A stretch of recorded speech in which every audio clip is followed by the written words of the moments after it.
तो वहां तुम जो बोलेगे वो मिलेगा। और मैंने देखा कि कई बार इतना हुआ कि जितना बोले ना उतना ही हुआ, और फिर एक बार गड़बड़ भी हो गया, वही मिल गया। अब मिल गया फिर बाद, इसीलिए मांगना है तो उन पे छोड़ दीजिए कि हमारा ये सिचुएशन है, मेरे लिए जो बेहतर है वो करिएगा। ये कल्प वृक्ष है। तो बहुत सोच समझ, जैसे संदीप जी के बारे में बता रहे थे ना, उन्होंने यूपीएससी कंप्लीट किया, तो उनको हम लेके गए थे, तो उनको बताया ऐसे ही कि ऐसा ऐसा मामला है। तो जब मांग के निकले वहां से, तो हम बोले क्या मांगे? तो बोले भैया हम मांगे ना कि हमारा ना दिनचर्या ठीक कर दीजिए, सुबह उठ नहीं पाते वो ठीक कर दीजिएगा जरा। तो उस दिन से ठीक ही हो गया उनका, 3 बजे सुबह उठना स्टार्ट हो गया, दिनचर्या सही हो गया, सुबह उठते थे, टेस्ट देते थे 2 घंटा, और उसके बाद आईएएस बन गए। बाय प्रोडक्ट है ना आईएएस बनना, बाय प्रोडक्ट। एक बार क्या हुआ, अपने टीम से 3 लोग थे जिनका सिलेक्शन हुआ यूपीएससी में, मेंस में। तो अब क्या है कि पुरुषार्थ आप कीजिए और उसके बाद प्रकृति साथ देता है। कैसे, मैं बताता हूँ। उसने काफी काम किया था, वो 3 लोग जो है ना, दिया दिल्ली में काफी काम किया था। तो हमने पत्र बनाया तीनों का और भेजा वहां क्रांतिगंज में जीजी को। जीजी कहते हैं जो ये हैं, जो गुरुदेव की बेटी हैं, जो संभालती हैं पूरा सिस्टम को, वो कहते हैं कि ट्रांसफॉर्मेशन हुआ है माता जी का उनके अंदर में। तो उनको लेटर भेज दिया, तो उनको लेटर भेज दिया कि ऐसे ऐसे 3 लोग हैं, इनका इंटरव्यू है, इस टाइम में है, आप प्रार्थना कर दीजिएगा। तो उनका जवाब आया कि ठीक है, हम गुरुदेव से प्रार्थना कर देंगे। और आप विश्वास नहीं मानिएगा कि रिजल्ट आया ना, तो तीनों का ही सिलेक्शन हुआ। एक बना आईएएस, एक बना आईपीएस, एक बना आईटीएस, मतलब तीनों का ही सिलेक्शन हो गया। तो मिलता है और खूब मिलता है। तो वही जगह कोई साधारण जगह नहीं है, इसलिए चूकना नहीं यहाँ जाने से। नेक्स्ट, ये सारी बात हम बताए आपको। यज्ञ होता है, जप होता है डेली, वहाँ योग मेडिटेशन होता है, जीवन साधना, वहाँ संस्कार की भी परंपरा है। जो बहुत सारे संस्कार होते हैं ना, 16 संस्कार, वो करवाया जाता है। वहां जाएंगे तो आपको पता चलेगा।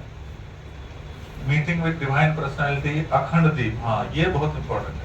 अखंड दीप क्या है पता? गुरुदेव ने 2 जगह बनाया। एक जगह बनाया जो आपका सजल सदा प्रखर प्रज्ञा है, जिसमें आपने बोला कि भौतिक चीज कुछ चाहिए आपको तो आप बोल सकते हैं, लेकिन आपको जीवन में कुछ बड़ा करना है ना, बड़े लेवल पे करना है, तो गुरुदेव ने बोला कि बेटा हम शरीर तो छोड़ रहे हैं, लेकिन हम जा कहीं नहीं रहे, इसी अखंड दीप में रहेंगे और पूरे दुनिया का मार्गदर्शन करेंगे, हम पूरे युग का बदलेंगे इसी दीप से। और ये दीप जो है 1926 में जला था, और वो तब से लेके ये 2025 है, और 2026 में इसका जन्म शताब्दी मनाया जाएगा। 2026 में हम लोग बहुत सौभाग्यशाली हैं कि ऐसे टाइम पे जा रहे हैं, जो अगले साल ना पूरे साल अभी बनेगा जन्म शताब्दी।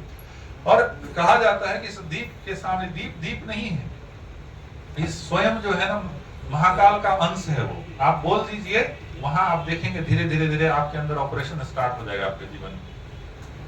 सप्तऋषि का क्षेत्र है वो, एक ऐसा जगह है, वो कहते हैं गंगा की गोद है वो, और हिमालय की छाया, और सप्तऋषि का क्षेत्र है वो। तो वही एक ऐसा जगह है जहाँ 7 ऋषि तपस्या करते थे।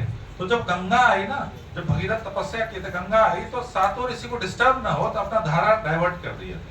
आप जब वहां ध्यान करने के लिए ले जाएंगे तो आपको दिखाएंगे कैसे धारा डाइवर्ट हुआ, फिर जाके वो हर की पौड़ी में जाके मिल जाता है वो धारा। तो वो जो क्षेत्र है ना, वो सप्तऋषि का क्षेत्र है। अब वहां जाएंगे तो वहां पता चलेगा। विश्वामित्र की तपी भूमि है, वो मैंने ऑलरेडी बताया। नेक्स्ट, ये देखिए दिया दिल्ली का ही है ना। जिन्होंने कोई अटेंड किए होंगे तो उनको पता है कि ऐसा ही क्लास होता है वहां, ठीक है। तो आप सभी को सौभाग्य मिलेगा, अद्भुत क्षण होता है वो। नेक्स्ट, ये सब चीज हमको बता चुके हैं आपको क्या क्या मिलने वाला है।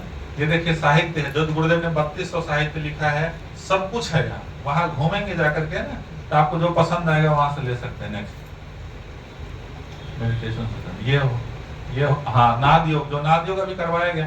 तो ये जो सदर सदा प्रकट प्रज्ञा है ना, इसके इस एनर्जी में आप नाद योग करेंगे तो वो अलग ही क्षण होगा, जो हम एक्सप्लेन नहीं कर सकते आपको। नेक्स्ट, ये देखिए, ये जो है ना सबसे महती चीज है।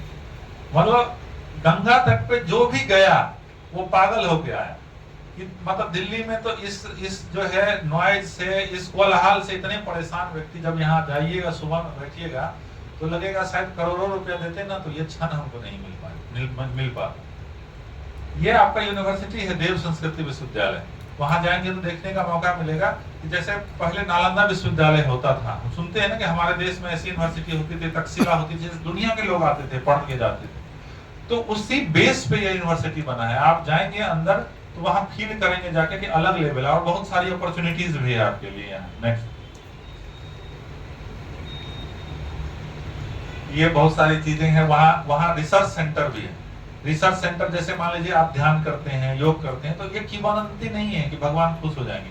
ये बताया जाता है कि कैसे आपके जीवन पे प्रभाव पड़ता है, कैसे जो है आपको पूरे जीवन को चेंज करेगा, वो साइंटिफिक तरीके से दिखाएगा। नेक्स्ट, बैक कीजिए, इसमें कंफ्यूजन है। हाँ छोड़ दीजिए, अब लाइट जला दीजिए।